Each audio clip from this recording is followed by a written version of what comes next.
నమస్తే, welcome to 99 TV. భావ ప్రకటన స్వేచ్ఛ. సుప్రీంకోర్టు కొత్త భాష్యం చెప్పింది, కొత్త అర్థం, కొత్త డెఫినేషన్. నుపూర్ శర్మకు ఒకలాగా, అలాగే గుజరాత్ కాంగ్రెస్ ఎంపీకి మరోలాగా. నుపూర్ శర్మకి ఇచ్చిన ఫెసిలిటీ కాంగ్రెస్ ఎంపీకి ఇవ్వాల. ఈయనకి వెసులుబాటు ఇచ్చారు, ఆమెకు సౌకర్యం ఇచ్చారు. సో దీంతోపాటు ఇంకా చాలా అంశాలు. ఇదేమీ అలాంటి వాళ్ళకి ధర్మశాల కాదు అని చెప్పేసి హోంమంత్రి, కేంద్ర హోంమంత్రి అమిత్ షా అన్నారు. దాని మీద ఇంకా ఇతరత్ర వీసాల పర్సంటేజ్ డిక్లైన్ అవటం మీద, వీటన్నిటి మీద సమగ్రంగా విశ్లేషించడానికి మనతో ఉన్నారు సీనియర్ జర్నలిస్ట్ సురేష్ కొచాటిల్ గారు. నమస్తే. నమస్కారం. సో భావ ప్రకటన స్వేచ్ఛ, ఫ్రీడమ్ ఆఫ్ ఎక్స్ప్రెషన్, సంవత్సరానికి ఒక రకంగా దాని అర్థం మారిపోతుంటుందా, లేకపోతే సుప్రీంకోర్టులో కూర్చునే ఆ బెంచ్లో కూర్చునే జడ్జీలను బట్టి మారుతుంటుందా సార్? జడ్జీలు బట్టి మారుతుంటుంది. వాళ్ళ వాళ్ళకి ఏ రోజు హిందువుల మీద ఏదైనా చెప్పుకోవచ్చు, కానీ ముస్లిమ్స్ ఏం చెప్పకు. నుపూర్ శర్మ కేసులో సుప్రీంకోర్టు జడ్జిలో చెప్పారు, మీకు ఏం కావాలంటే మీరు వాగేసుకుంటూ పోతారా, మీరు చెప్పిన దాని ప్రకారం ఇంత పెద్ద ప్రాబ్లం అయింది. ఆమె చెప్పిన దాంట్లో ఏం తప్పు లేకుండా హదీత్ నుంచి కోట్ చేసింది, హదీత్లో ఉన్నదే మాట చెప్పింది, తప్పేం చెప్పలేదు. అదే సుప్రీంకోర్టుకు వద్దు, మీరు ఎందుకు చెప్పారు. ఇప్పుడు ఈ ఇమ్రాన్ ప్రతాప్ గారి కేసులో కూడా చూస్తున్నారు మీరు. గుజరాత్లో హిందువులు వ్యతిరేకంగా పోయం రాశారు, అంటే ఇండైరెక్ట్గా మీనింగ్ చెప్పకుండా. దాని మీద ఒక ఎఫ్ఐఆర్ రిజిస్టర్ అయింది. ఇప్పుడు సుప్రీంకోర్టు ఏమంటున్నారు, ఫ్రీడమ్ ఆఫ్ ఎక్స్ప్రెషన్ ఉంది కదా, అందరికీ చెప్పుకోవచ్చు కదా, ఏమవుతుంది ప్రాబ్లం అని. అంటే హిందువుల వ్యతిరేకంగా మీరు ఏదైనా చెప్పుకోవచ్చు, కానీ మీరు ముస్లిమ్స్ గురించి ఏం చెప్పకూడదు. మీరు ఇప్పుడు మోహన్ లాల్ సినిమా కూడా వచ్చింది, ఎంబురాన్ అని చెప్పి. అందరు హిందువులు దాన్ని చూసారు, మోహన్ లాల్ ఉన్నారు కదా పెద్ద హీరో, అది ఇదని. చూస్తే ఏంటంటే దాంట్లో చూపించింది అంతా హిందువులందరూ విలన్లు. గోధ్రాలో ఈ ట్రైన్ బర్నింగ్ చూపించకుండా ఏదో ఒక చిన్న సీన్లో చూపించి మిగతా అంతా హిందువులు ముస్లిమ్స్ని చంపడం, లాస్ట్లో ముస్లిమ్స్ వచ్చి కేరళను రక్షించడం. ఇది వాళ్ళ స్టోరీ. ఆలోచించండి వీళ్ళ మెంటల్ మేకప్ ఎట్లా ఉందనేది. పృథ్వీరాజ్ సుకుమారన్ గురించి మనం మాట్లాడక్కర్లేదు, ఎందుకంటే అతను అన్ని లెఫ్టిస్ట్ సినిమాలు తీస్తారు, అన్ని జిహాదీ సినిమాలు తీస్తారు. ఇదే ఫ్రీడమ్ ఆఫ్ ఎక్స్ప్రెషన్ అనే, కానీ నాకు ఇదే అర్థం కావట్లేదు. ఎందుకంటే సెన్సార్ బోర్డు ఈ సినిమా ఎట్లా పాస్ చేశారు. ఇప్పుడు మన ఇది సుప్రీంకోర్టు జడ్జ్మెంట్ కూడా మాట్లాడేది, ఇది కూడా ఖచ్చితంగా కోర్టుకి వెళ్ళాలనుకుంటారు. రేపు కోర్టు ఏమంటారు, ఫ్రీడమ్ ఆఫ్ ఎక్స్ప్రెషన్ అంటారు. అంటే గుజరాత్ రైట్స్ ఎట్లా మొదలైందని చెప్పట్లేదు, కానీ ఎక్కడ మొదలైంది, రైట్స్ మొదలైన తర్వాత అక్కడ ముస్లింలను చెప్తున్నారు, అది చూపిస్తున్నారు, అన్నీ చూపిస్తున్నారు. కానీ ఈ రైట్స్ మొదలైంది ట్రైన్ బర్నింగ్ నుంచి. దాంట్లో కార్ సేవకులు అయోధ్య నుంచి వస్తున్న వాళ్ళు చంపారు. దాంట్లో చాలామంది ఇప్పుడు కూడా డెత్ సెంటెన్స్లో జైల్లో ఉన్నారు, కొంతమంది లైఫ్ ఇంప్రిజన్మెంట్లో ఉన్నారు. సో ఆల్రెడీ శిక్షించిన వాళ్ళని అంటే జరగలేదంటారు. ఇప్పుడు ట్రైన్ బర్నింగ్ జరిగింది కదా, ముందన్నారు అక్కడ. సో ఈ ఫ్రీడమ్ ఆఫ్ ఎక్స్ప్రెషన్ అనేది, ఎందుకంటే చాలా మటుకు మీరు చూస్తుంటారు, మన కునాల్ కామ్రా కేసు కూడా. కునాల్ కామ్రా ఏం చేశాడు, షిండే గారిని తిట్టారు డైరెక్ట్గా. ఫ్రీడమ్ ఆఫ్ ఎక్స్ప్రెషన్ అంటే పోయిటరీ. అంటే మీరు రేపు నేను ఇంకొక రిలీజియన్ గురించి అట్లా తిట్టుకుంటే బాగుంటుందా, లేకుంటే ఓవైసీ గురించి తిట్టే బాగుంటుందా, నడవదు కదా అది. అప్పుడు ఇంకో ఫ్రీడమ్ ఆఫ్ ఎక్స్ప్రెషన్ వచ్చేస్తుంది. వీళ్ళ ప్రాబ్లం అంతా ఇది వీళ్ళది. ఎందుకంటే వీళ్ళకి ఫ్రీడమ్ ఆఫ్ ఎక్స్ప్రెషన్ అనేది ఒక డిఫరెంట్ బాల్ గేమ్ అనమాట. వాళ్ళకొక రూలు, మాకొక రూలు. నుపూర్ శర్మ కేసు తీసుకుంది, ఎందుకంటే ఇప్పుడు ట్విట్టర్లో అదే నడుస్తుంది బ్యాటిల్. ఈ కేసు జడ్జ్మెంట్ వచ్చిన తర్వాత అందరూ అదే అడుగుతున్నారు, నుపూర్ శర్మ ఏమైంది, నుపూర్ శర్మ గురించి ఎందుకు మాట్లాడలేదు. ఆమె నేను దీనికన్నా ముందు చెప్పిన దాని ప్రకారం హదీత్ నుంచి కోట్ చేసింది, అది కూడా డిబేట్లో హిందువుల్ని తిట్టి, మన హిందూ ధర్మాన్ని తిట్టిన ఒక మనిషికి వ్యతిరేకంగా ఆమె రిప్లై చేసింది, అతనికి సమాధానం ఇచ్చింది. అదే.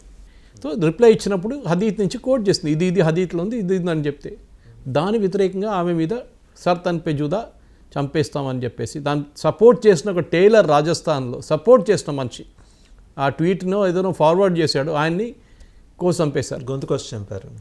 అంటే హిందువులు ఏం చేయరు, వాళ్ళు నోరు మూసుకొని కూర్చుంటారు. మీరు శివ భగవాన్ని ఆమీర్ ఖాన్ టాయిలెట్లో తిప్పినట్ల ఏం ప్రాబ్లం లేదు, కానీ మీరు వీళ్ళని తిట్టకూడదు. నాకు ఇదే అర్థం కాదు వాసుదేవన్ గారు, ఎందుకంటే ఇది మన మీడియాలో ఉన్నాం కూడా. మీడియాలో కూడా మీరు చూడండి, ఒకసారి మీరు ఏదైనా ఒక ట్వీట్ చేస్తే అది హిందువులు వ్యతిరేకంగా ఉండే వాళ్ళు పండుగ చేసుకుంటారు, వాళ్ళు లెఫ్టిస్టులు, వీళ్ళు జహాదీలు అందరు కలిసి. అదే టైంలో మీరు ఇంకొక రిలీజన్ మీద తిట్టంగానే అప్పుడు మొదలవుతుంది ప్రాబ్లం. ఇది అన్నీ చూస్తాం, తస్లీమా నస్రీన్ రాసిన బుక్స్ నుంచి చూస్తున్నాం మనం. దాని ముందు చార్లీ హెబ్డో కార్టూన్ మొన్న అన్నారు ఎవరో, ఈయన కునాల్ కామ్రా చేసినప్పుడు అది ఏంటది కామెడీ కదా అన్నాడు. కార్టూన్ మళ్ళీ ఎందుకు పబ్లిష్ అయినప్పుడు ఎందుకు వాళ్ళని చంపారు, చార్లీ హెబ్డో బిల్డింగ్ని ఎందుకు బాంబ్ చేశారు మీరు.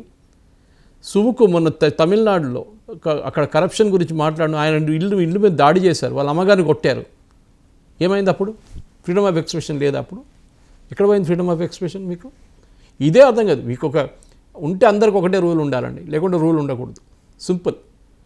మీరు డెమోక్రసీ అది ఇది అని మాట్లాడతారు కదా, డెమోక్రసీ అందరికి ఉండాలి. కాదు మీ యొక్క రిలీజన్ గురించి వాళ్ళు చాలా సెన్సిటివ్గా ఉంటారు. ఎందుకంటే అది మనం చూస్తున్నాం. మొన్న కూడా నాగ్పూర్లో జరిగిన రైట్స్ చూసాం మనం. ఎందుకు జరిగింది? ఎవరు అన్నారో ఏదో తగలబెట్టారన్నారు. దాసు చూసాం, కాన్స్పిరసీ వాళ్ళు ముందే తయారు చేసుకున్నారు. అన్నీ రెడీ పెట్టుకొని రాళ్ళన్నీ అట్లా రావు కదా, ఆకాశం నుంచి పడవు కదా రాళ్ళు, ఎక్కడో తయారు చేసి పెట్టుకున్నారు రెడీగా. అన్నీ ప్రీ ప్లాన్డ్గా చేసుకున్నారు. రైట్ జరిగింది, గొడవలు జరిగింది. హిందూ ఇల్లు మీద దాడి చేశారు, హిందూ వాళ్ళ కార్ల మీద దాడి చేశారు. పక్కనున్న కార్ మీద దాడి చేయలేదు, మాషా అల్లా అని రాసుంది దాని మీద. గణేష్ పెట్టిన హిందూ విగ్రహం చూపించారు టీవీలో, చాలా మటుకు క్లిప్స్ వచ్చిన దాన్ని.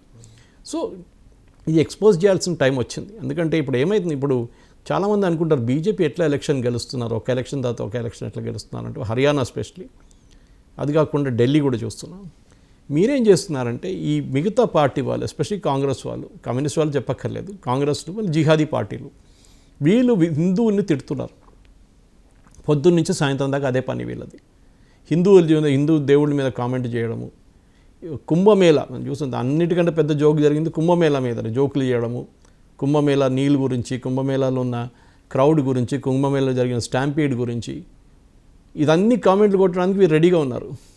కానీ వీళ్ళ రిలీజియస్ ప్లేస్లో కూడా స్టాంపీడ్ జరిగి చాలామంది చనిపోయారు కదా. అప్పుడు 300 మంది చనిపోయారు. అప్పుడు ఎవరైనా మాట్లాడారు? ఇట్లాంటి ప్రశ్నలు తీశారు అప్పుడైనా? ఇంతకు మీకు తెలుసో లేదో వాసుదేవన్ గారు, మెక్కా మదీనాలో నాన్ ముస్లిమ్స్ని అలౌ చేయరు. అవును. ఆ స్టాంపీడ్ జరిగినప్పుడు మెక్కాలో ఒక్కరిని పిలిపించారు ఇండియా నుంచి, ఎక్స్పర్ట్ని. సౌదీ రాయల్ కింగ్డమ్ పిలిపించారు, స్పెషల్ పర్మిషన్ ఇచ్చారు. Because the gentlemen was a Hindu. అతన్ని ఆ మాస్క్ లోపల ఎంటర్ చేసి ఒక బ్లూ ప్రింట్ తయారు చేసి ఇవ్వండి, ఫ్యూచర్లో స్టాంపీడ్ జరగకూడదు అని చెప్పి చేయడానికి పిలిపించారు. ఈ శ్రీధరన్ మెట్రో ఆలోచించండి, అతన్ని పిలిపించారు స్పెషల్గా. పిలిపించే మాస్క్ లోపల మొత్తం ఆయన ఇన్స్పెక్ట్ చేసి కంప్లీట్ చేసి, దాని తర్వాత డ్రాయింగ్స్ ఇచ్చి, దాని లోపల నుంచి ఫ్లైఓవర్లు, సబ్వేలు అన్నీ తయారు చేసి డిజైన్ ఇచ్చారు అతను. అంటే అక్కడున్న రాజులు వాళ్ళు ఓపెన్గా ఉన్నారు. సౌదీ అరేబియాలో ఇప్పుడు మన బిక్నీ కాంటెస్ట్ చూస్తున్నప్పుడు అక్కడ మహిళలు కార్ డ్రైవ్ చేస్తున్నారు, అన్నీ వాళ్ళకి ఓపెన్ అయిపోయింది అనమాట అక్కడ. కానీ మన దేశంలోనే వచ్చినప్పుడు ఈ కన్జర్వేటిజం వచ్చేస్తుంది. కేరళలో కొన్ని సంస్థ అని కొన్ని ఆర్గనైజేషన్స్ అని ఉన్నారు, అక్కడ మహిళలు అవార్డు తీసుకోవడానికి స్టేజ్ మీద రాకూడదంట పురుషులు కూర్చున్నప్పుడు. ఆలోచించండి, ఒక అమ్మాయి అవార్డు తీసుకొని వస్తే ఆమెను పంపించేశారు.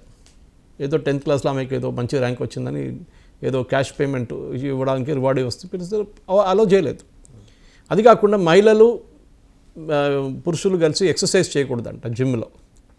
కేరళలో ఇదంతా జరుగుతుంది, ఇక్కడ ఉన్న ప్రేక్షకులు ఇదంతా తెలియదు. ఈ ఫ్రీడమ్ ఆఫ్ ఎక్స్ప్రెషన్ అనేది వన్ వే స్ట్రీట్ కాదు.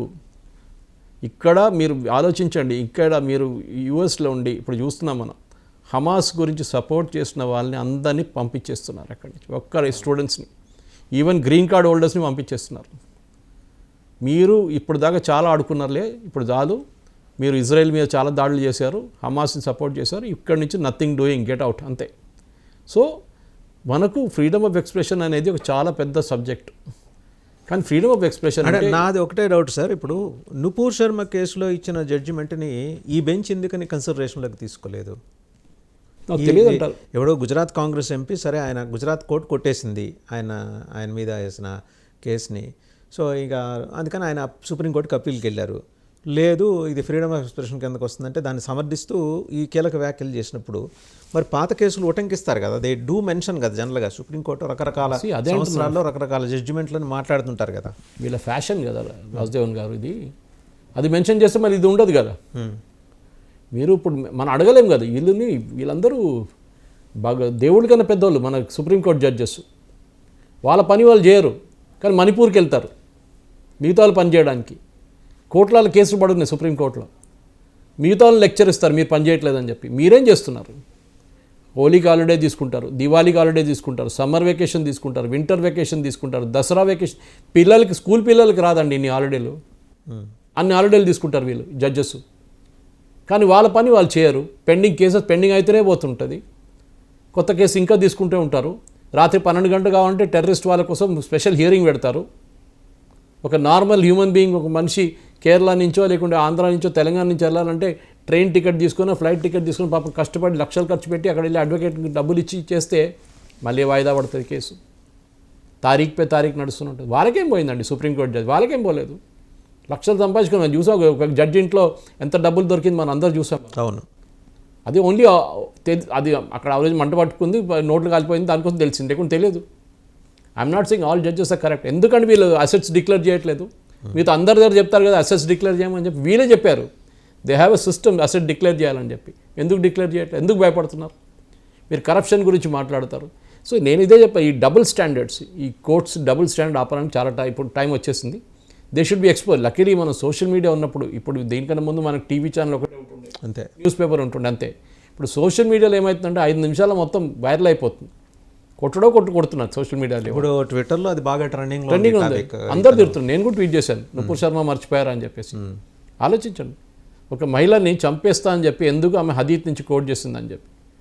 ఇది మా రిలీజన్ గురించి మేము మాట్లాడుకోదు. మీ రిలీజన్ మేము ఎట్లా తిట్టుకుంటాం. మీరు రాళ్ళని పూజిస్తారు, మీకు 30,000 మంది దేవుళ్ళు ఉన్నారు, దేవతలు ఉన్నారండి, మీకేం ప్రాబ్లం? ఉన్నారు. మీకన్నా పాత సివిలైజేషన్ మాది, చాలా పాతది. మీరంతా 2,000 సంవత్సరాలు కూడా కాలేదు మీది. So it is not a one way ticket, one way traffic కాదు ఇది. ఇది 2 hours నడుస్తుంది. మీరు అదే ఇప్పుడు హిందూ మెజారిటీ అంటాం మనం. మీరు ఇదే థింగ్ మీరు సౌదీ అరేబియాలో ట్రై చేయండి అక్కడ. కానీ వాళ్ళు కూడా కొంచెం మోడర్న్ అయిపోయారు అనుకోండి, వాళ్ళు కూడా రియాక్ట్ గారు. ఇప్పుడు మీరు యూఎస్కి వెళ్ళి ట్రై చేయండి, లేకుంటే ఇంకా కన్జర్వేటివ్ అని క్రిస్టియన్ కంట్రీకి వెళ్ళి ట్రై చేయండి. వాళ్ళు చేయిస్తారా ఇదంతా? కథం, వాళ్ళు పనిచేసి పంపించేస్తారు. చూసాం మయన్మార్లో ఏం జరిగింది అనేది. బుద్ధిస్తోని గొడవ పెట్టుకుంటే కథం చేసి పడేశారు వాళ్ళు అక్కడి నుంచి. సో డెఫినెట్లీ మీరు ఆ రిలీజన్కి వెళ్ళినప్పుడు రెస్పెక్ట్ ఇవ్వాలి, కరెక్ట్. కానీ మిగతా వన్ వే ట్రాఫిక్ లాగా మీరు ఒక రిలీజన్కి మీరు తిట్టుకోవచ్చు, ఇంకో రిలీజన్ ఏం చెప్పకూడదు అంటే ఇట్ ఈస్ నాట్ పాసిబుల్. మీరు ముందని మమ్మల్ని తిట్టడం బంద్ చేయండి, మా దేవుల మీద నవ్వడం బంద్ చేయండి, మేము చూసుకుంటాం. ఇది మనం అందరూ బజరంగ్ దళ్ని, విశ్వ హిందూ పరిషత్ని తిడతాం మనం, కానీ చూసే వాళ్ళు ఉన్నారని ఇంత ఉన్నాం అంతే. లేకుండా వాళ్ళు లేకుండా మొత్తం స్టీమ్ రోల్ వేసేస్తున్నాయి మనల్ని. వాళ్ళు ఇంకా కొంచెం ఎక్స్ట్రీమ్, వాళ్ళు లైసెన్స్ లేని వాళ్ళు అట్లా తిరుగుతారు వాళ్ళు. బీజేపీ అంటే పార్టీ, వాళ్ళకి డిసిప్లిన్ ఉంటుంది. ఆర్ఎస్ఎస్ అంటే ఆర్గనైజేషన్ డిసిప్లిన్ ఉంటుంది. వాళ్ళకి బజరంగ్ దళ్ ఏంటంటే వెళ్ళి కొట్టాలంటే కొట్టేస్తాడు వాళ్ళని, అడగడు ఎందుకనేది కూడా. విశ్వ హిందూ పరిషత్ కూడా అంతే. అరే ఆవులు తీసుకెళ్తున్నారంటే ఇలా లారీని పట్టుకుంటారు, వాడిని క్లీనర్ని డ్రైవర్ని కొడతారు. వాళ్ళ లాజిక్ అంతే కదా. సో వాళ్ళకి అర్థమయ్యేది అదే. సో కానీ అప్పుడు వచ్చినప్పుడు ఏమవుతుంది, మొన్న నాగ్పూర్లో జరిగిన గొడవలు చూస్తున్నాం మనం. ఎందుకండి చాదర్ జలాదియా అంటారు. క్యా చాదర్ జలాదియా? ఏం చాదర్ జలాదియా? ఒట్టిగా పుకార్, చాదర్ జలాదియా, పుత్లా జలాదియా. కిస్కా పుత్లా జలా అంటే బొమ్మ, ఒక దృశ్యబొమ్మని గాలి పెట్టారు. కరెక్టే, ఎందుకంటే వీళ్ళు చేసిన పనికానికి చేశారు వాళ్ళు. దాంట్లో మీ రిలీజియస్ ఆస్పెక్ట్ ఎక్కడ వస్తుందండి? ఎన్నో ప్లస్ చూస్తున్నాం. నీకు ఒక్కటే కాదు కదా, మనం ఎన్నో బాంబ్ బ్లాస్ట్లు చూసాం. ఎన్నో యూపీ హయాంలాగా జరిగింది మ్యాక్స్ ఇదంతా. 26/11 కానివ్వండి, జర్మన్ బేకరీ బ్లాస్ట్ కానివ్వండి, భివండి కానివ్వండి, సంజౌతా ఎక్స్ప్రెస్ కానివ్వండి, ఇక్కడ మెక్కా మస్జిద్, గోకుల్ చాట్, లుంబిని పార్క్, ఇదంతా జరిగింది కదా ఇక్కడే. ఇప్పుడేమైనా విన్నారండి? లాస్ట్ 11 సంవత్సరాల్లో, ఇప్పుడు 11 సంవత్సరాలు అవుతుంది అనుకోండి మోదీ సర్కార్ది, కాశ్మీరు, నార్త్ ఈస్ట్ పక్కన పెడితే మీరు ఎక్కడైనా బాంబ్ బ్లాస్ట్లు విన్నారా ఇప్పుడు జరిగింది? ఎందుకంటే సెక్యూరిటీ ఫోర్సెస్కి డిసిప్లిన్ ఇచ్చా, వాళ్ళకి అథారిటీ ఇచ్చేసాం. అదే అజిత్ దోవల్ గారు రా ఉండొచ్చు, మిగతా ఎవరైనా ఉండొచ్చు. వాళ్ళకి ఒక లాజిక్ ఉంది ఎప్పుడు, ఈ terrorist has B lucky only once అంటారు. అంత 100 సార్లు ట్రై చేస్తే ఒక్కసారి సక్సీడ్ అయితే చాలు, వాడికి పబ్లిసిటీ వచ్చేస్తుంది, పుల్వామా లాగా. కానీ సెక్యూరిటీ ఫోర్సెస్ 100 సార్లు వాళ్ళు సక్సీడ్ కావాలి, కానీ సక్సీడ్ అన్నప్పుడు మాట్లాడరు వాళ్ళు. మేము ఇట్లా ప్రివెంట్ చేసాం, ఈయన పట్టుకున్నాం, వాడిని పట్టుకున్నాం, ఎట్లా చేసామంటే వాడి ఫోన్ ట్రాక్ చేసామంటే నెక్స్ట్ టైం వాడి ఫోన్ వాడడం బంద్ చేసేస్తాడు. నో, మీరు మోడస్ ఆపరండి అంట, మీరు ఎట్లా పట్టుకున్నారు అని మీరు చెప్పకండి. సెక్యూరిటీ ఫోర్సెస్ మాట్లాడరు వాళ్ళు, ఎందుకంటే నెక్స్ట్ టైం వాడు తెలిసిపోతున్నారు, ఇట్లా చూస్తున్నారు, మమ్మల్ని ఇట్లా ట్రాక్ చేస్తున్నారు, మా ఫోన్ బంద్ చేసి పెట్టేసే, మనం సిమ్ కార్డ్ మార్చితే కూడా ఐఎంఈ నెంబర్ మీద పట్టుకుంటారు మనల్ని. వాళ్ళకి తెలుసు ఇదంతా. శాటిలైట్ ఫోన్ పెట్టుకుంటే శాటిలైట్ ఫోన్ కూడా పట్టుకుంటారు. వీళ్ళకి తెలుసు, రూల్ అన్నీ తెలుసు. సో నేనేం చెప్తానంటే ఈ జడ్జెస్కి ఫస్ట్ వీళ్ళు బంద్ చేయడం ఫస్ట్. ఇది ఇంకో చూసాను, అశోక్ స్వేన్ అని ఒకడు, వాడు ఇప్పుడు తిడుతుంటాడు మోదీ గారిని. ఇవాళ ఢిల్లీ హైకోర్టు జడ్జ్మెంట్ ఇచ్చారు ఆయనకి ఓసీఏ కార్డియమని. The right to give citizenship is with the government. మీరెవరండి చెప్పడానికి సిటిజన్షిప్ ఏమని చెప్పేసి? Government should not give. Trump చూస్తున్నాం యూఎస్లో, I admire him for that. జడ్జిలు చెప్పారు ఈ వెనిజువేలాకి వాళ్ళు పంపించకూడదు, వాళ్ళ వెనిజువేలన్స్ని మీరు ఎక్వెడార్కి పంపించకూడదు అని చెప్పి పో అన్నాడు. కథ ప్లేన్లు రిటర్న్ తీసుకురామండి, ప్లేన్ లేవు ఏం లేవు, ప్లేన్లు అన్నీ వెళ్ళిపోయినాడు. కథ మేము చేయం, మీరు ఏమి కావాలో చేసుకోమని చెప్పారు. కథ ఆ దమ్ము ఉండాలి చెప్పడానికి. మోదీ గారికి అది లేదు, సాడ్లీ లేదు. నేను అనుకున్న మోదీకి సరే మనం ట్రంప్ లాగా బిహేవ్ చేయలేము ఇక్కడ, కానీ మీరు అట్లా బిహేవ్ చేయాల్సిన టైం వచ్చేసింది ఇప్పుడు. It's high time. It's high time you tell boss sorry, government మేము నడిపిస్తున్నాం, జ్యుడిషియరీ మీ పని, ఎగ్జిక్యూటివ్ వాళ్ళ పని, మీడియా 4th ఎస్టేట్. మీరు మీడియా వచ్చి గవర్నమెంట్ నడిపించడమో లేకుంటే ఎగ్జిక్యూటివ్ వచ్చి జ్యుడిషియరీ నడిపించడం కాదు. లోకంలో ఎక్కడ లేదండి జడ్జెస్ని అపాయింట్ చేసేది, ఎక్కడ లేదు. ఇది పెద్ద యూఎస్ చెప్తున్నారు, యూఎస్లో పొలిటికల్ అపాయింట్మెంట్స్. ఒబామా వస్తే ఒబామా జడ్జిని పెడతాడు, ట్రంప్ వస్తే ట్రంప్ వారు జడ్జిని పెడతారు, వాళ్ళు ట్రంప్ కావాల్సిన డిసిషన్స్ అని ఇస్తారు. నలుగురు కూర్చొని రేపు ఆర్మీ అంటారండి, ఇండియన్ ఆర్మీ అంటారు, గవర్నమెంట్ డిసైడ్ చేయక్కర్లేదు, లేకుంటే ఇక్కడ తీసుకోండి, పోలీసు వాళ్ళు తీసుకోండి.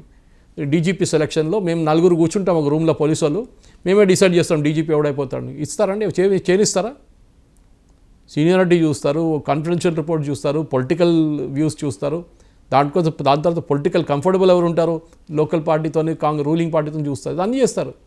డిఓపిటీ దాని మీద స్పెసిఫిక్గా కూర్చుంటుంది కదండి, డిపార్ట్మెంట్ ఆఫ్ పర్సనల్ ట్రైనింగ్. మీరు ఎన్జేఎస్సీ బిల్లు ఉన్నప్పుడు ఆ బిల్లుని కొట్టుపడేశారు. అంటే parliament your job, judiciary job ఏంటి వాజన్ గారు? సింపుల్, ఒక కాన్స్టిట్యూషన్ ఉంది మనకి, ఆ కాన్స్టిట్యూషన్ని ఇంటర్ప్రెట్ చేయడం సింపుల్. నేను ఒక లాజిక్ ఇస్తాను మీకు. కాన్స్టిట్యూషన్ లేదనుకోండి, ఇది ఒకటి రాంగ్ సైడ్ డ్రైవింగ్ చేస్తున్నాడు, వాడిని పోలీసు వాళ్ళు పట్టుకున్నారు, వాడేమంటాడు నేను రాంగ్ సైడ్ డ్రైవింగ్ చేస్తున్నాను, కరెక్టే కాదా అంటాడు. ఎట్లా అవుతుంది? రాసుంది కదా కాన్స్టిట్యూషన్లో, అంటే మీ రూల్స్లో రాసుంది కదా, మీ పోలీస్ రూల్స్లో రాంగ్ సైడ్ డ్రైవింగ్ చేయకూడదు. సుప్రీంకోర్టు అదిగా చూసేది, ఆ రోడ్ ఎందుకు వేశారంటారు. అప్పుడు ఆ రోడ్ ఎందుకు వేశారు అట్లా, 2 వైపుల నుంచి ఎందుకు వేస్తారు, ఒకటి వైపు నుంచి వేయచ్చు కదా, ఎవరు కావాలంటే అక్కడ నడిపించుకోవచ్చు, అక్కడ ఇక్కడ అంటారు. అది చేస్తున్నారు వీళ్ళు. They are not interpreting the constitution, they are making the constitution. Making the constitution is the responsibility of the legislature. NJSC మీరు అపాయింట్మెంట్ కమిటీకి చేసి, దాంట్లో సుప్రీంకోర్టు చీఫ్ జస్టిస్ ఉన్నారు, లీడర్ ఆఫ్ ఆపోజిషన్ ఉన్నారు, ప్రైమ్ మినిస్టర్ ఉంటారు, ముగ్గురు కలిసి కూర్చొని రెగ్యులర్గా చూస్తూనే ఉంటారు.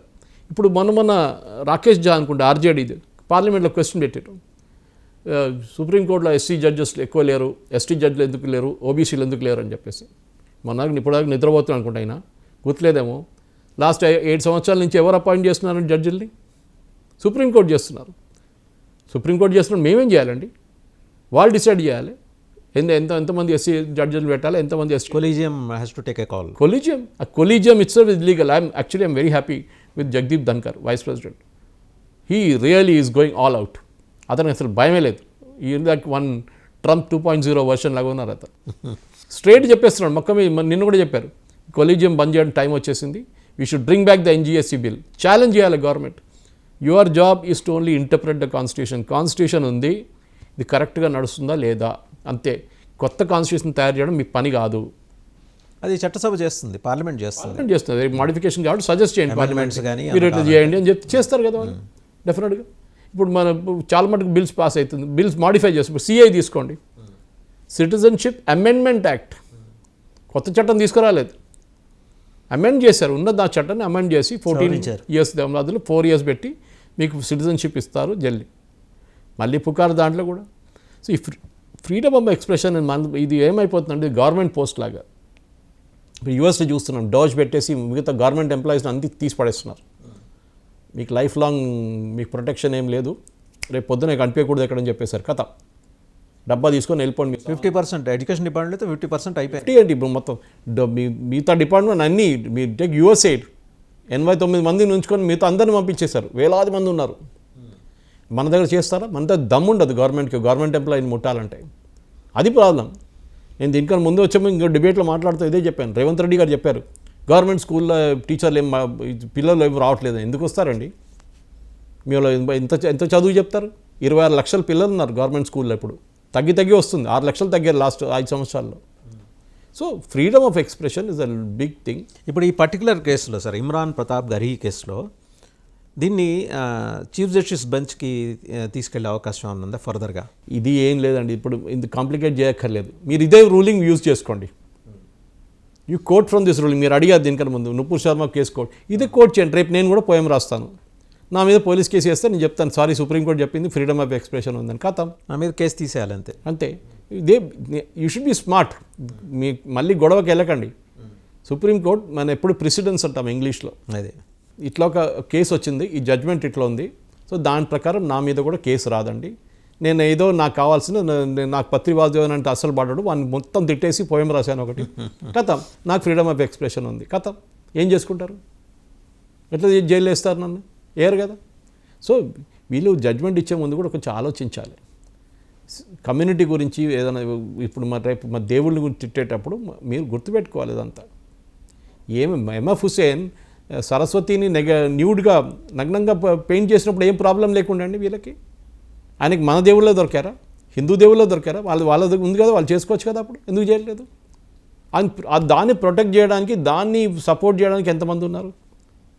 లాస్ట్ ఖతార్లో వెళ్ళి సిటిజన్షిప్ తీసుకున్నారు. ఖతార్ అంటే అందరికీ తెలుసు, టెర్రరిజం స్పాన్సరింగ్ కంట్రీ అది. అక్కడ వెళ్ళి సిటిజన్షిప్ తీసుకున్నారు.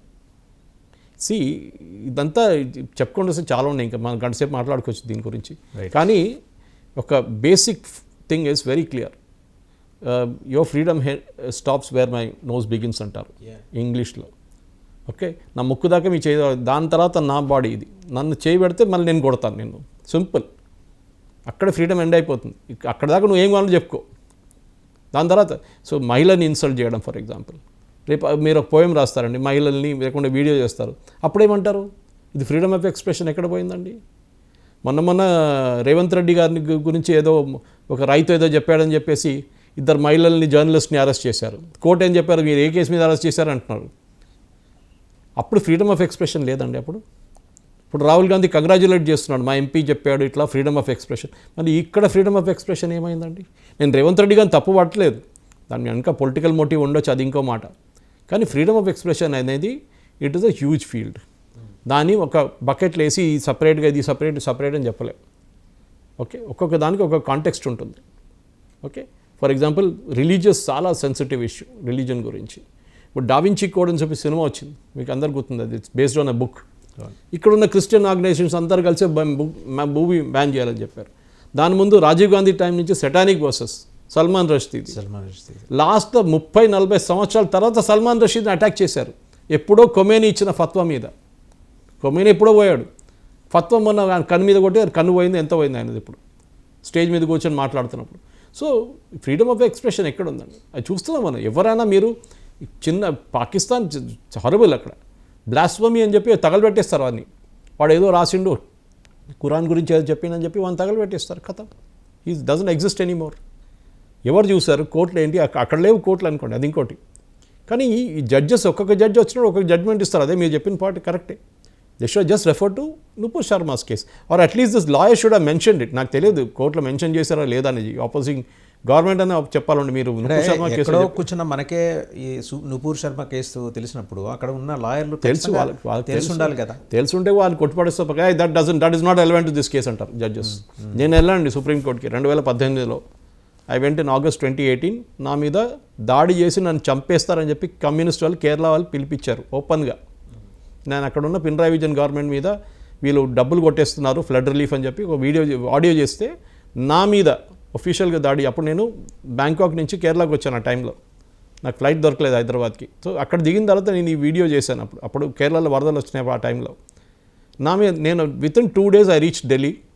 సుప్రీంకోర్టుకి వెళ్ళాను. లక్కీలీ నాకు ఆలోచించాడు, నాకు ఎప్పుడు న్యాయం నోబడి. లక్కీలీ నా ఫ్రెండ్స్ అందరూ కలిసి అక్కడ ఢిల్లీలో ఉన్నారు. రా సురేష్ నువ్వు ఇక్కడ వచ్చి నేను చూసుకుంటా, మేము సుప్రీంకోర్టులో పెట్టారు. Justice Mishra was the chief justice then. అతను ఇంకో బెంచ్కి రెఫర్ చేశారు, justice Lalit and justice Parashar. Justice Lalit later on became the chief justice of సుప్రీంకోర్టు. వితిన్ 2 రోజుల్లో నా హియరింగ్ వచ్చేసింది. Immediately they said DG Telangana, DG Kerala to provide protection on third perception basis. నేను security వాళ్ళని పెట్టుకొని బండ్లు తిరిగాను. నేను వాళ్ళకి బిర్యానీ పెట్టాలి, వాళ్ళకి చాయ్ తెప్పియాలి, నేను చేయను అని చెప్పి నేను I take the personal risk. కేరళకి వెళ్తే ఇప్పుడు కూడా నేను ఎవరికి చెప్పను నేను అక్కడ ఉన్నానని చెప్పి. మా అమ్మగారు భయపడతారు పాప ఇప్పుడు కూడా. నేను అక్కడ వచ్చినప్పుడు నువ్వు ట్వీట్ చేయకరా, నువ్వు రాయకరా అని చెప్తారు ఇప్పుడు. But the point is freedom of expression అనేది అందరికి ఉండాలండి, లేకుంటే ఎవరికి ఉండకూడదు. సింపుల్ యాజ్ దాట్, కథ. ఇక రెండో అంశానికి వస్తే, అలాంటి వాళ్ళకి భారతదేశం ధర్మశాల కాదు. ఆయన ఫారినర్స్ ఇమిగ్రేషన్ బిల్కి సంబంధించి కేంద్ర హోంమంత్రి అమిత్ షా మాట్లాడారు. కరెక్ట్. ఎందుకండి మనం ఒక టైంలో పాసీల్ని ఇరాన్ నుంచి వచ్చినప్పుడు మనం వాళ్ళకు గుజరాత్లో ఒక రాజా చెప్పారంట, వాళ్ళు అడిగారు పార్సీ వాళ్ళు, మేము వస్తే మా పాపులేషన్ ఎక్కువైపోతుంది కదా మీతో, మీ పాపులేషన్ పెరుగుతుంది కదంటే, పాలలో పంచదార వేస్తే పాలు బయటికి ఎక్కడ రాదు, ఆ గ్లాస్లోనే ఉండిపోతుంది అది పంచదార, స్వీట్నెస్ ఇంకా పెరుగుతుంది. పార్సీస్ వచ్చింది దానికి అని చెప్పి పార్సీస్ని అప్పుడు ఎప్పుడు 400-500 సంవత్సరాల ముందు. Today Parsi community is one of the most prosperous community. Tatas చూస్తున్నాం, వీళ్ళందరం చూస్తున్నాం. And generous community. వాళ్ళు ఎక్కడి నుంచో వచ్చారు వాళ్ళు. వాళ్ళ ఫైర్ టెంపుల్, మన సికింద్రాబాద్ చర్మ సెంటర్ ఫైర్ టెంపుల్ ఉంది వాళ్ళది. వాళ్ళ కమ్యూనిటీ మెయింటైన్ చేస్తారు. జ్యూస్ ఇప్పుడు కూడా చూడండి, ఇజ్రాయెల్లో టెక్స్ట్ బుక్స్లో కూడా ఉంది దట్ ఓన్లీ కంట్రీ, మన ఒక్కటే దేశం మమ్మల్ని 300, 400, 500, 1000 సంవత్సరాల ముందు ఇక్కడి నుంచి మమ్మల్ని తెరిమి కొట్టినప్పుడు మా ల్యాండ్ నుంచి జ్యూస్ని ప్రొటెక్షన్ ఇచ్చింది ఒకటే రాష్ట్రం, అప్పుడు భారతదేశం.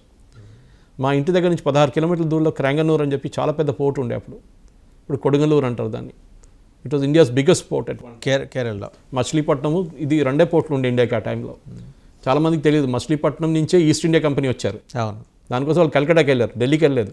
Anyway that's a different story. But ఈ క్రాంగనూర్లో first apostle of Christ planted there, one of them Saint Thomas church కట్టారు. దానికన్నా ముందు ఇస్లామిస్ట్ వచ్చారు.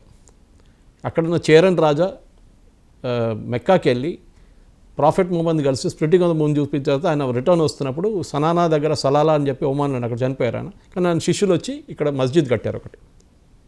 అదే ప్లేస్లో ఒక సినగాగ్ కూడా ఉంది జ్యూస్ది. జ్యూస్ వచ్చినప్పుడు అక్కడ గుజరాత్లో వచ్చారు వాళ్ళు, ఇక్కడ కూడా వచ్చారు. వాళ్ళని అక్కడ ఒక సినగాగ్ కట్టి. సో ఆలోచించి మనం we accepted every religion.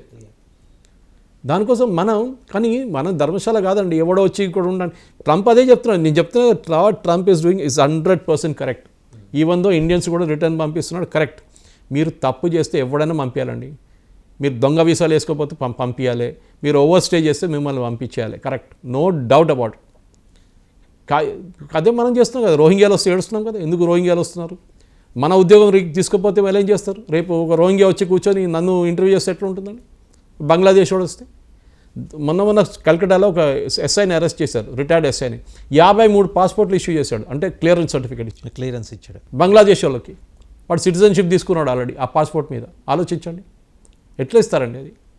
So మనోలే aiding and abetting the system. So దాన్ని మార్చడానికి 4 చట్టాలు ఉండే, దాన్ని అమెండ్ చేశారు.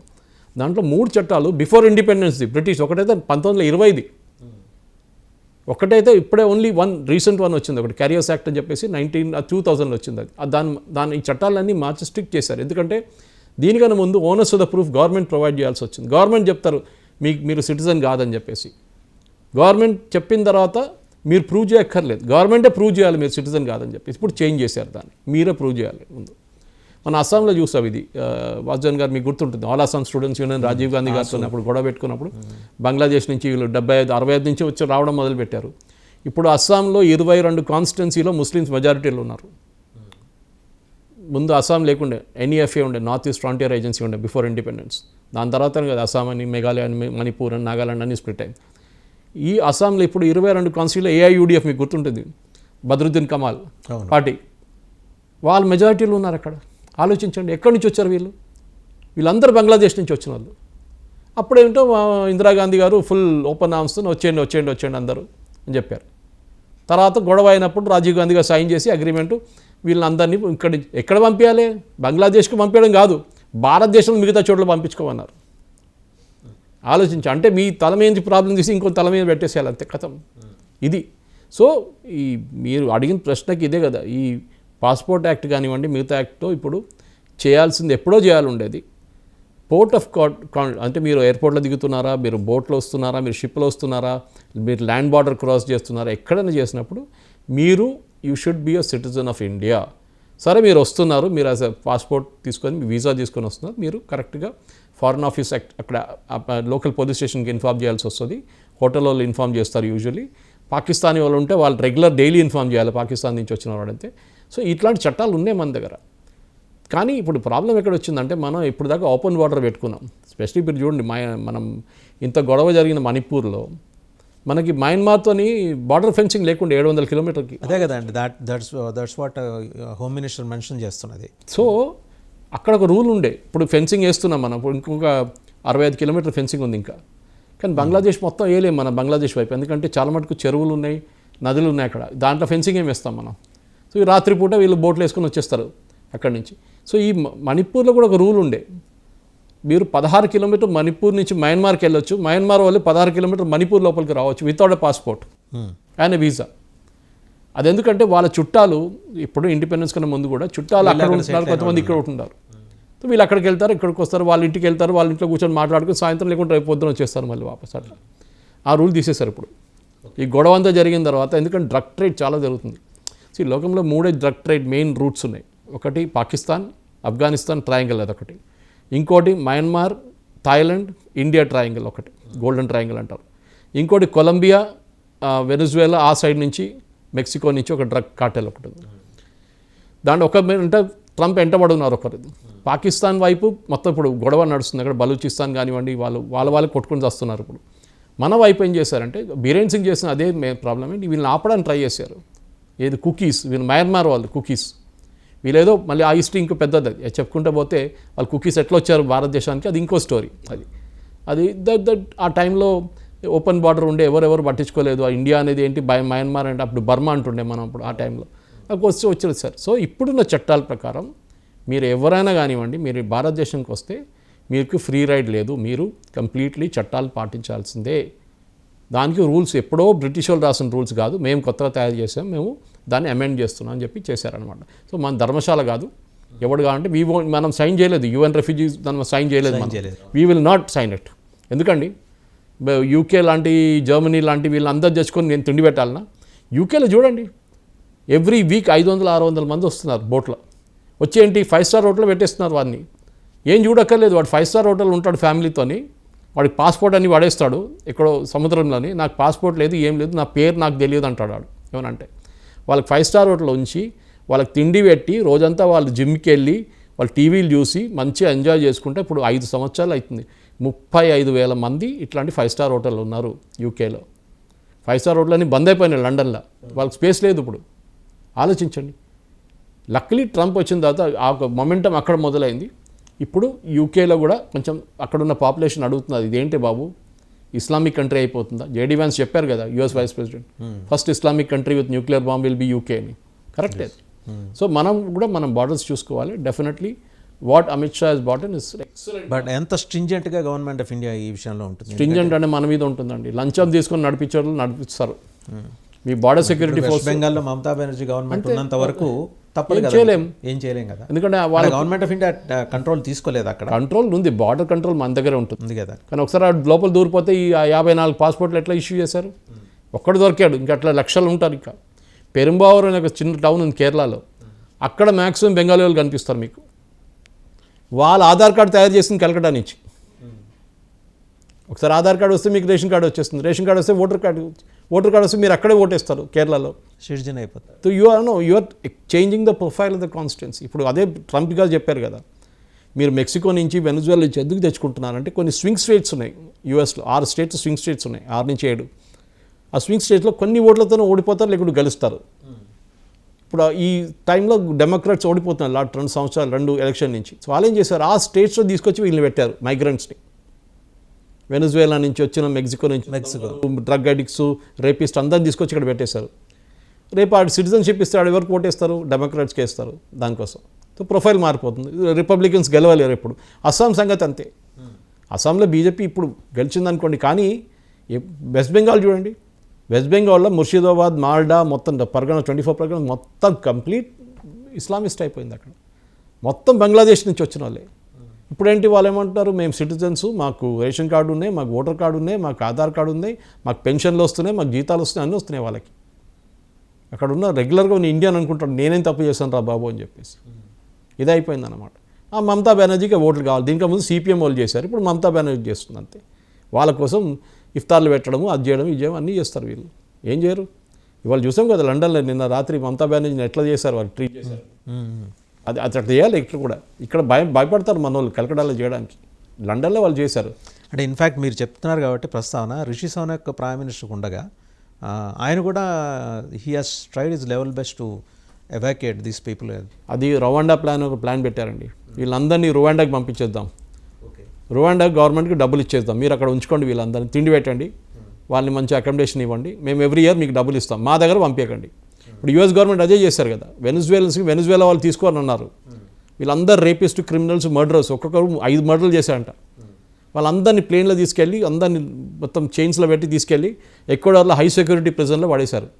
ఎక్వడార్లో చెప్పారు, మేము ఎవ్రీ సంవత్సరం మీకు $2 మిలియన్ ఇస్తాం, వీళ్ళని చూసుకోండి, వీళ్ళు బయట రాకూడదు, అంతే దాంట్లో అంతే కథం.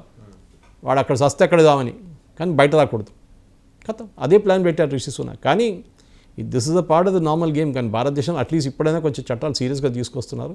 మన border security force was very corrupt అంటే డౌట్ లేదు.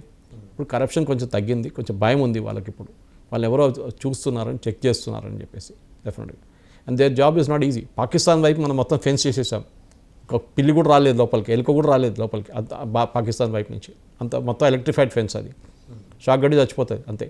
సో అట్లా కాదు కదా ఇటువైపు నేను చెప్పినట్టు చెరువులు ఉన్నాయి, నదులు ఉన్నాయి, అన్నీ ఉన్నాయి. వాడు దాని నుంచే ఈత కొట్టుకుంటూ వచ్చేస్తాడు వాడు, ఇటువైపు అటువైపు. మీకు తెలుసా ఇక్కడి నుంచి అక్కడికి స్మగిల్ చేసేది అన్నిటికంటే పెద్ద ఐటమ్ నీకు తెలుసా? భారతదేశం నుంచి బంగ్లాదేశ్కి స్మగిల్ చేసేది Benadryl cough syrup. Okay, maximum sale West బెంగాల్లో జరుగుతుంది. భారతదేశంలో ఎక్కడ లేని సేల్ వెస్ట్ బెంగాల్లో నడుస్తుంది. ఎందుకంటే ఇప్పుడు ఆ సిరప్ బ్యాన్ కూడా చేసేసారు గవర్నమెంట్. ఎప్పుడో బ్యాన్ అయింది. ఇక్కడ ఇప్పుడు కూడా తయారైతాయి వెస్ట్ బెంగాల్లో, ఎందుకంటే అక్కడ మందు అలౌ చేయరు. బంగ్లాదేశ్లో లీగల్గా లిక్కర్ తాగకూడదు. వీళ్ళు తాగేసి పండుకుంటారు రాత్రి, మంచి నిద్ర వస్తుంది.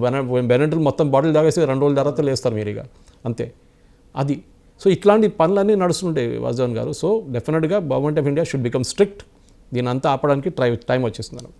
ఇక ఇదండి వీసాల రిజెక్షన్ 47% డిక్లైన్ అయినట్టు. అంటే షార్ట్ స్పాన్, ఒక 2 నెలలు. ఆయన ఎప్పుడంటే January 20 హెస్ టేకెన్ ఛార్జ్. ఇవాళంతా 29 వేసుకుంటే అంత అంటే మన వాళ్ళే అప్లై చేసుకోవట్లేదా? అప్లై చేసుకుంటే రిజెక్ట్ అవుతుంది. ఒకటే అప్లై చేయడం కూడా తగ్గిపోయింది. బికాజ్ వాళ్ళకి తెలిసిపోయింది ఇప్పుడు అక్కడ వెళ్ళి మన గేమ్ ఆడలేము ఎక్కువ. మన దగ్గర ఏం చేస్తారు ఇప్పుడు, ఎస్పెషలీ విలేజెస్ నుంచి వస్తున్న పిల్లలకి వాళ్ళ అమ్మ నాన్న పొలాలు అమ్మేసుకొని, ఇల్లు అమ్మేసుకొని, అక్కడిక్కడ అప్పులు తీసుకొని వీళ్ళు పంపిస్తారు యూఎస్కి. ఎందుకంటే ఇక్కడ నుంచి దీనికన్నా ముందు పోయిన వాళ్ళు యూఎస్లో మొత్తం బంగారం, రోడ్డు మీద అంతా బంగారం కనిపిస్తుంది, ఏ బంగారం మీద తీసుకొచ్చి డాలర్ డ్రీమ్స్ అంటాం మనం, లేనిపోని కథలు చెప్పేది. దీనికి ముందు దుబాయ్లో ఉండే, నాకు గుర్తుంది, మేము చిన్నపిల్లలు ఉన్నప్పుడు సమ్మర్ వెకేషన్కి వెళ్తున్నప్పుడు కేరళకి, దుబాయ్ నుంచి మా కజిన్స్ వీళ్ళు వస్తారు. I'm talking of 80s 90s టైంలో, 70s 80s 90s. వాళ్ళు వచ్చి టీ షర్ట్లు, పర్ఫ్యూమ్లు అన్నీ తీసుకొస్తారు. మనం అనుకుంటాం ఇదే లోకం అక్కడ అనుకుంటాం ఆ టైంలో, టేప్ రికార్డర్ అంతా. కానీ తర్వాత మన దగ్గర ఇప్పుడు టీ షర్ట్ మనం కావాలంటే వాళ్ళు టీ షర్ట్ ఇస్తాం కాబట్టి ఇప్పుడు ఎవరు దుబాయ్ని తీసుకురావట్లేదు. ఇప్పుడు యూఎస్ నుంచి ముందు వస్తున్నాడు కూడా వాడు విస్కీ బాటిల్ తీసుకుని, మన దగ్గర దానికన్నా మంచి విస్కీ బాటిల్ దొరుకుతుంది ఇక్కడ. ఓకే, పెద్ద ప్రాబ్లం ఏం లేదు. సో అదంతా బంద్ అయిపోయింది ఆ డాలర్ డ్రీమ్. కానీ ఇప్పుడు కూడా ఆడు యూఎస్లో ఉన్నాడు. ప్రాబ్లం మన తెలుగు వాళ్ళది ఇదే చెప్తున్నాను వాసుదేవన్ గారు, మా కేరళలో ఈ ప్రాబ్లం లేదు, కానీ ఇక్కడ ఉంది. ఏంటి, మీ కొడుకు ఎక్కడ ఉన్నారండి, కూతురు ఎక్కడ ఉందండి, బెంగళూరులోనా, యూఎస్కి వెళ్ళారా, అక్కడ పెట్రోల్ బంక్లో పనిచేస్తున్నాడా, సూపర్ మార్కెట్లో పనిచేస్తున్నాడా, అది అక్కర్లేదు వాళ్ళకి. వెళ్తున్నాడా, వెళ్ళిపోయాడు, కథం. ఇది బంద్ చేయాలండి ఫస్ట్. ఈ కంపారిజన్ పెళ్ళి కలిసి ఇదే ఫస్ట్ క్వశ్చన్, ఎక్కడున్నారండి, అచ్చా యూఎస్కి వెళ్ళారా, అది బంద్ చేశాడు ట్రంప్. ఇప్పుడు ఏం చెప్పారు, నువ్వు చదువుకోనికి వస్తున్నావా, చదువుకొని వెళ్ళిపో, కథ. వాడది కాదు చూసేది, వాడు చదువుకున్న తర్వాత ఇంత ఖర్చు పెట్టి చదువుకున్న తర్వాత 50 లక్షలు, ₹1 కోటి, 2 కోట్లు ఖర్చు పెట్టిన తర్వాత రికవర్ చేయడానికి అక్కడ ఉంటున్నాడు మళ్ళీ. వీళ్ళకి ఓపీటీ అని ఒక ట్రైనింగ్ ఉంది. మీరు ఒక ఇంజనీరింగ్ కోర్స్ చేసుకుంటే, ఎంఎస్ చేసుకుంటే మీకు ఆ స్కిల్ డెవలప్ చేయడానికి ఓపీటీ అని చెప్పి ఇంకా మీకు కొంచెం ఎక్స్టెన్షన్ ఇస్తారు, 6 నెలల నుంచి ఒక 2 సంవత్సరాల దాకా. దాని లోపల వీళ్ళు ఉద్యోగం ట్రై చేస్తారు. ఉద్యోగంలో H1B వచ్చింది అనుకోండి, ఎవరైనా స్పాన్సర్ చేస్తే H1B మీద ఇంకా 9 సంవత్సరాలు ఉండొచ్చు. దాని తర్వాత గ్రీన్ కార్డ్ అప్లై చేస్తారు. అప్పుడు దాకా వాడు 40 సంవత్సరాలు అయిపోయి ఉంటుంది వాడిది. గ్రీన్ కార్డ్ రావాలంటే మీకు చెప్పలేము, ఒకసారి 10 సంవత్సరాలు, 20 సంవత్సరాలు, 30 సంవత్సరాలు కూడా పడుతుంది. అప్పుడు దాకా వాడు 50 అయిపోయి ఉంటుంది వాడికి. ఇప్పుడు దాకా కొంతమంది నా ఫ్రెండ్స్ వెళ్ళిన వాళ్ళకి ఇప్పుడు దాకా గ్రీన్ కార్డ్ రాలేదు, 20 సంవత్సరాల నుంచి అక్కడే ఉన్నారు వాళ్ళు, 20 సంవత్సరాల నుంచి. గ్రీన్ కార్డ్ అంటే యూఎస్ సిటిజన్షిప్ కాదు. దీనికన్నా ముందు అందరూ అనుకున్న గ్రీన్ కార్డ్ అంటే అయిపోయిందిరా బాబు అని. కాదు, green card is also a visa. Green card ఉన్న వాళ్ళు కూడా పంపించేస్తున్నారు. ఇప్పుడు మనం చూస్తాం మొహమ్మద్ ఖలీల్ లాంటి వాళ్ళని పంపించేస్తున్నారు. Even one Indian is there in that. ఇంకో అమ్మాయి అయితే పారిపోయింది కెనడాకి, రాత్రికి పారిపోయింది కెనడా సపోర్టర్. వీళ్ళందరినీ పంపించేస్తున్నారు. సో మన దగ్గర కూడా మీరు చదువుకోవడానికి వెళ్తే వెళ్ళండి, కానీ మీరు మంచి యూనివర్సిటీకి వెళ్ళండి. ఏదో పేరు వినలేని యూనివర్సిటీకి వెళ్ళకండి. మొన్న కూడా ఒక యుఎస్ గవర్నమెంట్ ఒక సెమినార్ జరిగితే ప్యానల్ డిస్కషన్లో నేను ఉన్నాను. నేను అదే చెప్పాను, ఈ 2nd rate 3rd rate university ఇక్కడ 5-star హోటల్లో వాళ్ళు పెద్ద పెద్ద కాన్ఫరెన్స్ పెట్టుకుంటారు, పెద్ద ఫేర్ పెట్టుకుంటారు. పిల్లల్ని పాపం మొత్తం వాళ్ళని బ్రెయిన్ వాష్ చేసేస్తారు. మొత్తం వైట్ స్కిన్ వస్తారు, పీపీటీ చూపిస్తారు, చూడండి ఇంత బాగుంది, అది బాగుంది, మా కాలేజ్ చూడండి, మా డామిటరీ చూడండి. వీళ్ళు పాపం ఇదంతా దాన్ని పడతారు వీళ్ళు. అడ్మిషన్ ఈజీగా వచ్చేస్తుంది మీకు అని. మీకు కార్నర్లో అడ్మిషన్ రాదు, మీకు హార్వర్డ్లో రాదు, మీకు యూపెన్లో రాదు, మీకు కొలంబియాలో రాదు, బూత్స్లో రాదు. ఇట్లాంటి మంచి మంచి ఇన్స్టిట్యూషన్లు మీకు రాదు ఐవీ కాలేజెస్లో. ఎందుకంటే వాళ్ళు వాళ్ళు అంత మంచిగా ఉంటే వాళ్ళ ఐఐఎంలో అడ్మిషన్ వస్తుంది, అంతే కదా, ఐఐటీలో వస్తుంది, వాళ్ళకి రాలేదు. దానికోసం అది యూక్రెయిన్లో వెళ్ళి మెడిసిన్ చేశారు. మనకు తెలిసింది అక్కడ 30,000 మంది మెడిసిన్ చేశారు ఇండియన్ వాళ్ళు. చైనాకి వెళ్తున్నారు, ఎందుకంటే ఇక్కడ నీట్ పాస్ కాలేరు వీళ్ళు. సో అక్కడికి వెళ్ళి డబ్బులు కట్టేసి చదువుకుంటున్నారు. నేను తప్పు పడట్లేదు వాళ్ళని, వాళ్ళు ఒక డిమాండ్ ఉంది, వాళ్ళు డిమాండ్ కేటర్ చేస్తున్నారు. పేరెంట్స్కి ఏంటంటే అది ఇంగ్లీష్లో ఉంటుంది, ఇది నేను ఐఐటీకి వెళ్ళలేకపోయాను, సో నా కొడుకు కూతురు ఐఐటీకి వెళ్ళాలి.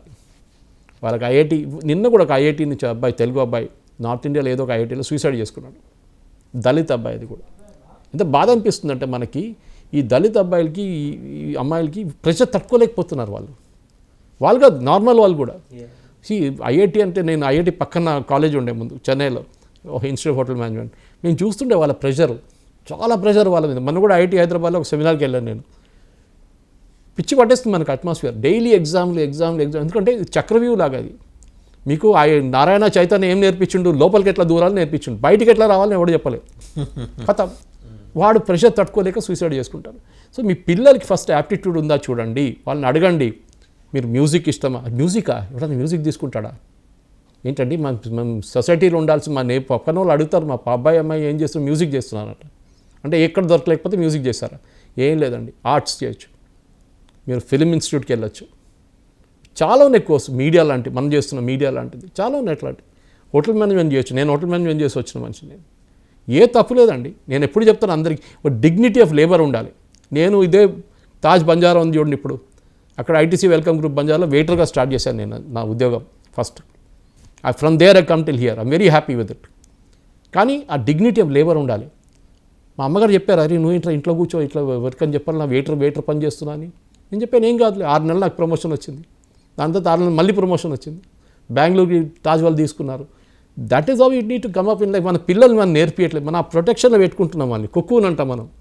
అబ్బా నువ్వు బయటికి వెళ్ళకు, నువ్వు అది చేయకు, ఇది చేయకు. లాస్ట్లో వాడు ఐఐటీకి వెళ్ళినప్పుడు వాడికి ఎవరు లేదు దొరకడానికి, ఈవెన్ అబ్రాడ్ కూడా. అక్కడ వెళ్ళి వాడే గిన్నె దొబ్బుకోవాలి, వాడే కుక్ చేయాలి, అంతా చేయాలి. ఇక్కడ పని మంచి ఉంటారు అట్లీస్ట్, ఇక్కడ అది కూడా లేదు. ఇక్కడ అమ్మ నాన్న చూసుకుంటారు. భారతదేశంలో కూడా బాగా ఆపర్చునిటీస్ ఉందండి ఇప్పుడు, స్టార్టప్స్ కానీ కల్చర్ అన్నీ ఉన్నాయి. మీరు చదువుకోవడానికి US universities are very good compare to Indian.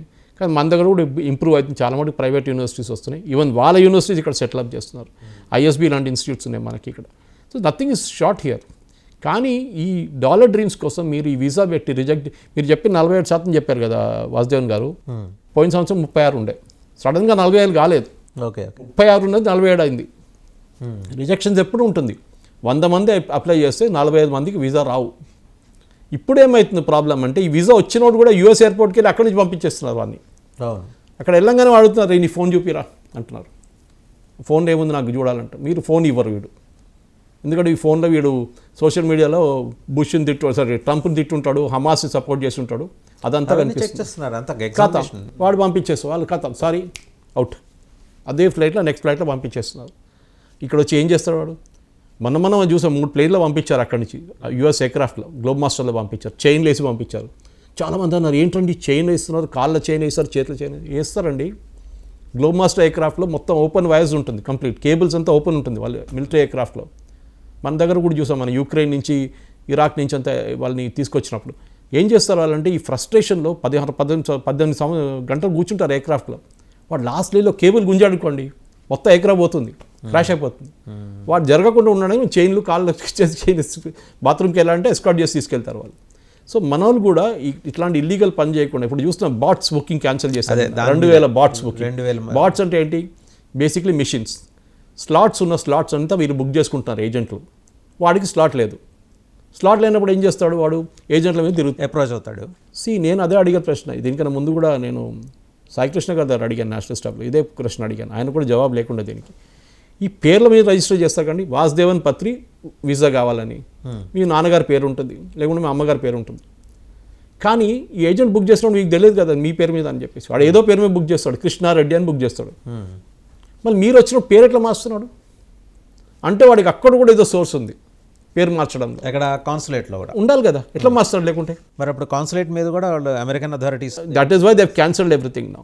Even మన దగ్గర పాస్పోర్ట్ ఉంది, పాస్పోర్ట్ బుకింగ్ కేంద్ర పిఎస్కేకి వెళ్ళండి, బేగంపేటకి వెళ్ళండి, 2 నెలల దాకా బుకింగ్ లేదంటాడు, స్లాట్ లేదంటాడు. మెయింటైన్ ఎవరు చేస్తున్నారు? టీసీఎస్ వాళ్ళు. అక్కడ ఏజెంట్లు ఉన్నారు పక్కన. టీ షాప్ దగ్గర ఒకటి కూర్చుంటాడు, వాడు చెప్తారు సార్ వాడు ఏజెంట్ సార్ అంటాడు. ఎంత? నాకు 10,000 రూపాయలు ఇవ్వండి సార్, మీకు రేపే ఇప్పించేస్తాను స్లాట్ అంటాడు. ఎట్లా ఇప్పిస్తున్నా అండి చెప్పండి? అంటే లోపల సిస్టమ్ నుంచి కూడా ఆడుకుంటున్నారు వీళ్ళు అనమాట. సో ఈ బాట్స్ బుకింగ్తో క్యాన్సిల్ చేసిన ఏమంటే సడన్గా 2,000 మందికి ఇప్పుడు ఆన్లైన్ అపాయింట్మెంట్ బుక్ చేసుకోవచ్చు వాళ్ళ వీసా కోసం. దీనికన్నా ముందు ఐ థింక్ 2023లో B1 B2 అనే ఒక వీసా ఉంది, ఇంకో కేటగిరీ అది. దానికి 9,000 ఆల్మోస్ట్ 1000 రోజులకి బుకింగ్ లేదు, స్లాట్ లేదు. అంటే 3 సంవత్సరాలు అనుకోండి, 3 సంవత్సరాలకి స్లాటే లేదు. ఆలోచి. వీళ్ళేం చేశారు? యూఎస్ గవర్నమెంట్ ఫ్రాంక్ఫర్ట్లో, బ్యాంకాక్లో స్లాట్ ఓపెన్ చేసి ఇచ్చారు. అక్కడ ఎవరు వెళ్ళారు ఈ వీసా మీద? అక్కడ దాకా ఖర్చు పెట్టి వెళ్ళాలి మీరు వీసా కోసం అప్లై చేయడానికి. అది కూడా ప్రిఫర్ చేశారు చాలామంది, అక్కడికి వెళ్ళిపోతా అని చెప్పేసి. ఇక్కడ 35,000 కట్టాలి ఏజెంట్కి B1 B2 స్లాట్ కావాలంటే. ఇప్పుడు వీళ్ళందరినీ క్లీనప్ చేసేసారు మొత్తం. It's a good move, should have been done before. ముందు చేయాలండే కానీ ఇప్పుడు చేశారు. ఇంగ్లీష్లో ఎప్పుడు అంటారు? బెటర్ లేట్ దెన్ నెవర్ అంటారు. చేశారు, మంచిదే. సో ఇక్కడి నుంచైనా మన పేరెంట్స్ స్పెషల్లీ, నేను చాలా ప్లేసెస్లో చెప్పాను. ఇప్పుడు చాలామంది పేరెంట్స్ అంటే ఇంకొక యాంగిల్ సార్ నేను చెప్పేది, మీ నోటీస్లో ఉండే ఉంటుంది, మా అమ్మాయి డెలివరీకి ఉంది వెళ్ళాలి మేము చూసుకోవాలి అని పెట్టుకున్న వాళ్ళందరూ రిజెక్ట్ అయ్యారండి. ఎందుకు అమ్మాయికి ఎందుకు డెలివరీ ఎక్కడ చేస్తున్నారండి? పుట్టిన అమ్మాయికి అబ్బాయికి సిటిజన్షిప్ వస్తుండే, అమ్మ నాన్నకి సిటిజన్షిప్ లేదు. ఇప్పుడు తీసేసాడు, ట్రంప్ రాగానే తీసేసాడు అది. No birth right citizen. But that has been challenged by several. That is US justice system ఎట్లా ఉందంటే మనలాగా కాదు, 20 సంవత్సరాలు పట్టదు అక్కడ. ఒక వారం 2 వారాల్లో క్లియర్ అయిపోతుంది కేసు. అది సుప్రీంకోర్టు కొట్టుపడేస్తుంది కథ. వాళ్ళ దగ్గర ఎక్కువ అపీల్స్ లేవు, మనలాగా తారీఖు పై తారీఖు వెళ్ళదు అక్కడ. ఇప్పుడు కొడితే మళ్ళీ ఆడు పుట్టేదాకా చచ్చిపోతే కేసు నడుస్తుంటాయి మన దేశంలో, అది కాదు ఇక్కడ. వాళ్ళ దాంట్లో మ్యాక్సిమం 6 వారాలు లేకుంటే 4 వారాలు, 1 నెల లోపల అయిపోతుంది కేసు అక్కడ. దానికోసం వాళ్ళ దగ్గర బ్యాక్లాగ్స్ ఏమి ఉండవు అక్కడ. మన దగ్గరే కదా కోట్లు బ్యాక్లాగ్స్. బట్ ఈ డెమోక్రాట్ స్టేట్స్ అని బాగా గట్టిగా అపోజ్ చేస్తున్నాయి కదా. చేస్తుంటారండి, అది మన దగ్గర చేయడా? నేను ఇంప్లిమెంట్ చేయను సిఏ అని చెప్పాడు పినరాయి విజయన్. వాళ్ళెవరండి ఇంప్లిమెంట్ చేయడం? సిటిజన్షిప్ చేయడం యూనియన్ గవర్నమెంట్ది. నువ్వు స్టేట్ గవర్నమెంట్ ఏం చేస్తాయి సిటిజన్షిప్ గురించి? ఇప్పుడేమో మేము వక్ఫ్ బోర్డు ఇంప్లిమెంట్ చేయనియమని చెప్పి రెజల్యూషన్ పాస్ చేసి ఏం చేసుకుంటారండి? రెజల్యూషన్ పాస్ చేసి సెంట్రల్ గవర్నమెంట్ రూల్ అది, వాళ్ళు పాస్ చేసుకుంటారు. ఒట్టిగా దికావా కోసం చేస్తారు, అదే వాళ్ళు కూడా చేస్తున్నారు అంతే. మేము ఇంప్లిమెంట్ చేయనియము, మేము అది చేయనియము. ఏం చేస్తాడు ట్రంప్? సరే నేను 500 బిలియన్ గుంజుకుంటున్నాను, మీకు ఇచ్చే ఫండింగ్ ఆపేస్తాను. ఇక్కడ అట్లీస్ట్ మోదీ అది చేయట్లేదు, ట్రంప్ అది చేస్తున్నాడు, ఓపెన్గా ధమ్కిస్తున్నాడు. సరే నీకు ఫండింగ్ ఉంది కదా, నేను 500 మిలియన్ ఆపేస్తున్నాను, నా ద్వారా నీకు డబ్బులు ఇవ్వలేదు ఇవ్వడానికి అని చెప్పేసి వాళ్ళు వచ్చి కాలమే పడుతున్నాడు మళ్ళీ. బాబు మేము ఏం కాబట్టి చేస్తామని చెప్పేసి. ఇప్పుడు ఇంకోటి సార్, అంటే టైమ్లీ ముస్లిం పర్సనల్ బోర్డు ఒక పిలిపించింది. ఏంటంటే అది వీళ్ళకి ఇప్పుడు బోత్ ఎన్డీఏ గవర్నమెంట్ ఉన్న 2 చోట్ల, అంటే కుటుంబ ప్రభుత్వం ఇక్కడ ఉంది, బీహార్లో కూడా ఉంది. ఇప్పుడు చంద్రబాబు గారికి, నితీష్ గారికి ఇది ఒక పెద్ద సమస్యగా మారింది. వక్ఫ్ బిల్కి వీళ్ళు దేవుడు అంటూ సపోర్ట్ చేయాల్సిన పరిస్థితి. ఎలా దీన్ని ఓవర్కమ్ చేయగలరు? అన్నీ సపోర్ట్ చేస్తారండి, ఎవ్వడు ఏమనలేరు. చంద్రబాబు నాయుడు ఓపెన్గా చెప్పేశారు కూడా. వకఫ్ బోర్డు అంటే ఏంటండి? వకఫ్ అంటే అల్లాకి ఇచ్చేసాం ఈ రూమ్ ఉందండి, ఒకడు అంటాడు నేను దీని ఓనరు, నేను అల్లాకి ఇచ్చేస్తాను అంటే రేపు వకఫ్ బోర్డు ల్యాండ్ అయిపోతుంది కథ.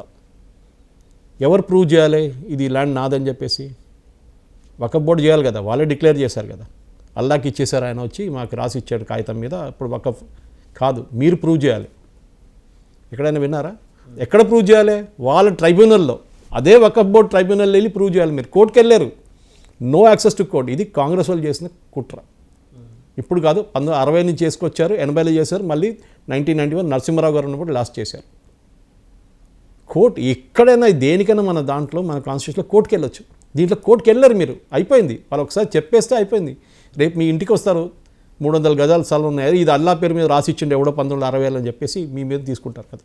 మన గట్ల బేగంపేటలో చూసాం మనం. అవును, ఏమన్నారు? ఔరంగజీబ్ ఇచ్చారంట అది ఔరంగజీబ్ ఇక్కడ రాలేదురా అంటే, ఔరంగజీబ్ గుర్రాలు వచ్చినాయి అక్కడ, దానికోసం ఔరంగజీబ్ అయిపోయింది, ఇది ఇప్పుడు వకఫ్ బోర్డు ల్యాండ్. ఎక్కడ చట్టం అండి ఇది?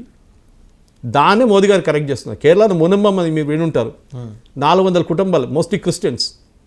వాళ్ళు ఎప్పుడో 5 జనరేషన్స్ నుంచి స్థలం కొనుక్కుంటే ఇంకో ఫ్యామిలీ నెక్స్ట్ ఫ్యామిలీ అట్లా నడుస్తుంది 620 సంవత్సరాల నుంచి. ఇప్పుడు సడన్గా వచ్చి 10 సంవత్సరాల ముందు వచ్చి ఇది వకఫ్ ల్యాండ్ అన్నారు వాళ్ళు. ఎవడో ఒకసారి చెప్పిండంట, పోతూ నా ల్యాండ్ మీరు తీసుకోండి వకఫ్. చూస్తే ఒరిజినల్ ల్యాండ్ ఓనర్ ట్రివాంకూర్ మహారాజా. ఓకే, ఆలోచించండి. ఇప్పుడు ఆ కేసు నడుస్తుంది.